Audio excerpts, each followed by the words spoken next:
Hi everyone! Welcome to the Empath Tarot. It's another love reading, timeless and general. Take what resonates lang po. Maybe some part of the reading makaresonate kayo. Some part of it hindi. Totally makaresonate na parang kwento ninyo ito. Nangyari na ba sa inyo ito? Ano ang mga aral at gabay sa buhay pag-ibig? Ang nais ipabatid sa atin ng ating spirit guide. Spirit guide, send me messages. Anong love connections ito? Lessons in life and guidance na nais ipabatid sa amin. Mga aral at gabay sa buhay pag-ibig. Spirit guide, send me more messages.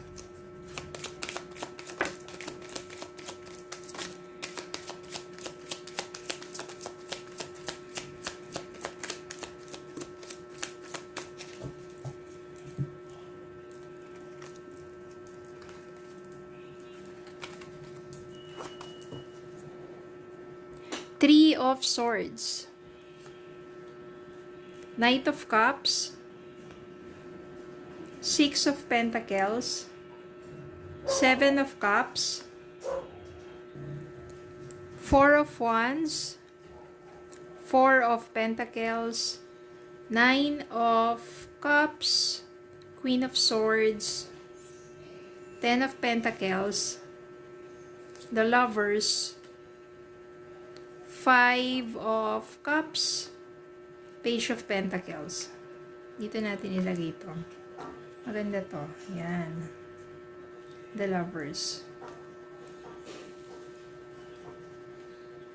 Meron tayo ditong reconciliation, reunion, muling pagbabalikan at magandang pagsasama. Pero bago yun, ito muna yung nangyari. Three of Swords, nasaktan, nabigo. Para siguro na umpisa kayo ng person mo, may mga bagay na hindi kayo pinagkakasunduan. Dumating sa point na nagkahiwalay kayo, break up, kaya sobrang sakit, pain. Then, maari kasing masyadong siloso o silosa ang person mo, masyadong possessive, kaya talaga nauwi sa hindi maganda ang inyong pagsasama at yun nga, karoon dito ng break up. Tapos, sometimes, naisip mong marami namang options sa love, hindi lang naman siya ang tao sa mundo. So, marami ka pang makikilala, dumating din sa point na meron dito totally para Queen of Swords, no? Parang mas naging mas inisip mo na lang, mas parang nanaig yung kaisipan mo kaysa doon sa damdamin mo. Mas naging wise ka, mas nagfo-focus ka doon sa what you think kaysa doon sa what you feel.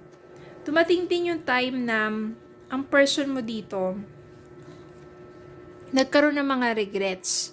O nga naman, ano ba naman yung kailangan, di ba, mag-compromise? Hindi yung kung ano yung gusto mo masusunod. Yung isa naman, di ba, parang kawawa. Sunod-sunuran na lang, wala nang sariling desisyon. Ikaw na lang na ikaw. One-sided ang sitwasyon, ang relasyon. No, masyado kang siloso, masyadong silosa. Tapos one-sided na lang. Hindi mo rin nakukuha yung side ng person mo, di ba? Ang dami mo na agad overthinking sa pagsiselos na yan. Hindi na talaga nagiging give and take ang inyong relationship. So maraming mga pagsisisi dito. Marami ka na-realize ng mga pagkakamali. Dumating din dito sa point na yung person mo, magsusorry yan. Yung mga pananakit na nagawa niya sa'yo, mga hindi magagandang salita na nabitawan niya, at the same time, pagiging masyadong possessive o seloso, no, na-realize na niya yung parang pagiging makasarili niya. Magsusorry yan at mag-offer siya sa'yo ng panibagong simula. Which is, more stable relationship. Page of Pentacles. Then, mararamdaman mo pa rin naman na, you still love that person, why not give a second chance? Especially wala namang third party. Nasa sa inyong dalawa lang yon na kailangan i-work out. Kung ano man yung natutunan nyo sa mga nakaraan. yun ang mangyayari. Dito, yung Four of Wands dito, meaning reunion, surprises, coming back, celebration, diba? Parang togetherness.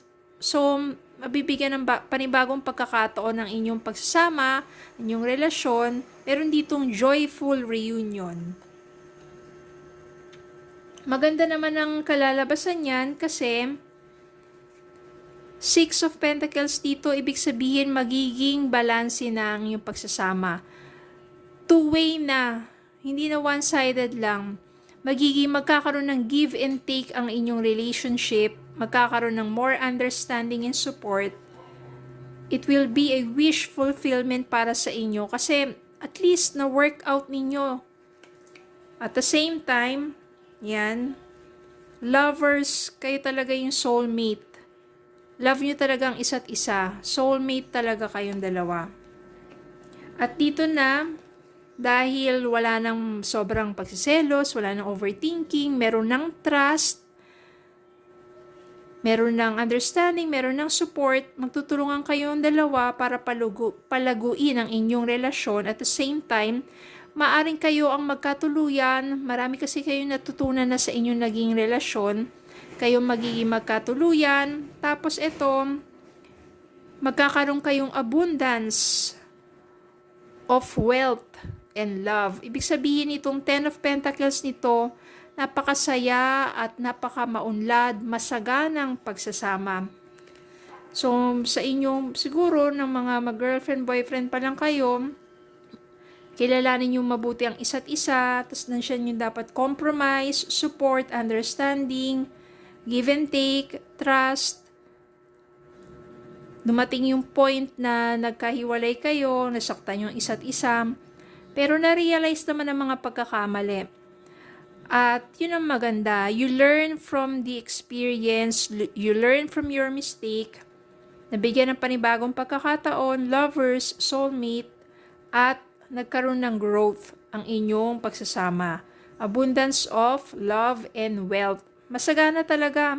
Kasi nagtutulungan kayong dalawa eh. Wala na yung dati na ano lang, yung mga tamang hinalang, pagsiselos, over-possessive, yung walang trust. Dito, mas naging maganda yung pagsasama. Kaya, na-achieve ninyo ma-achieve ninyo ang Ten of Pentacles.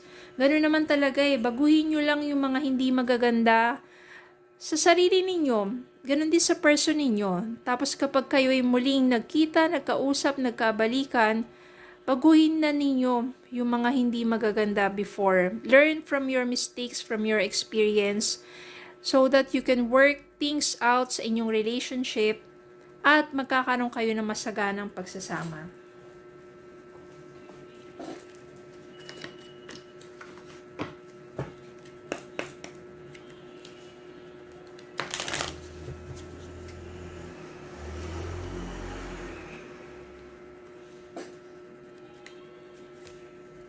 True love. This is the romance of a lifetime. True and lasting love is here for you. So, true love. Maaring kayo talaga yung true love. Kasi, naayos ninyo eh. No, nagkahiwalay man kayo, nagkaroon man lang kayo hindi pagkakaunawaan, pero inayos ninyo at kayo nagkatuluyan. True love nyo talaga ang isa't isa. Soulmate talaga kayo. Okay, so yun lang po. Maraming salamat po for watching. Please don't forget to like, share, comment, subscribe, follow me on Facebook and TikTok. Have a good day po and God bless.